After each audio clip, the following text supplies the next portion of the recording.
ఆంధ్రప్రదేశ్‌లో national హైవేలు, state హైవేలు, బైపాస్‌లు, flyover పనులు వేగవంతమవుతున్నాయి. రాష్ట్ర వ్యాప్తంగా పెండింగ్‌లో ఉన్న పనుల్ని కూడా తిరిగి ప్రారంభించేందుకు కసరత్తు జరుగుతోంది.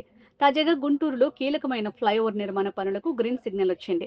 గుంటూరు నందివెలుగు రోడ్డులోని రైల్వే ట్రాక్ దగ్గర ఫ్లైఓవర్ పనులు నిలిచిపోగా విషయం తెలియడంతో కేంద్ర సహాయ మంత్రి డాక్టర్ పెమ్మసాని చంద్రశేఖర్ ప్రత్యేక చొరవ తీసుకున్నారు.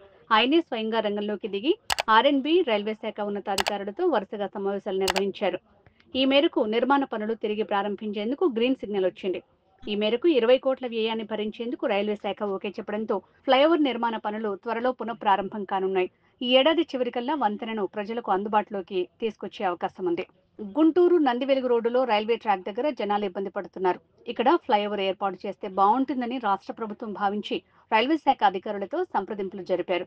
ఇప్పుడు కూటమి ప్రభుత్వం అధికారంలోకి వచ్చిన తర్వాత కాంట్రాక్టర్కు పెండింగ్లో ఉన్న 10.82 కోట్ల బకాయిల్ని చెల్లించారు. కేంద్ర మంత్రి పెమ్మసాని చంద్రశేఖర్ చొరవ తీసుకుని ఈ ఫ్లైఓవర్కు సంబంధించిన మిగిలిన పనులు పూర్తయ్యే వ్యయాన్ని భరించేలా రైల్వే శాఖను ఒప్పించడంతో 20 కోట్లు ఇచ్చేందుకు రైల్వే ఉన్నతాధికారులు అంగీకరించారు. ఈ విషయాన్ని ఆర్ఎండ్బీ శాఖ ఉన్నతాధికారులు తెలిపారు.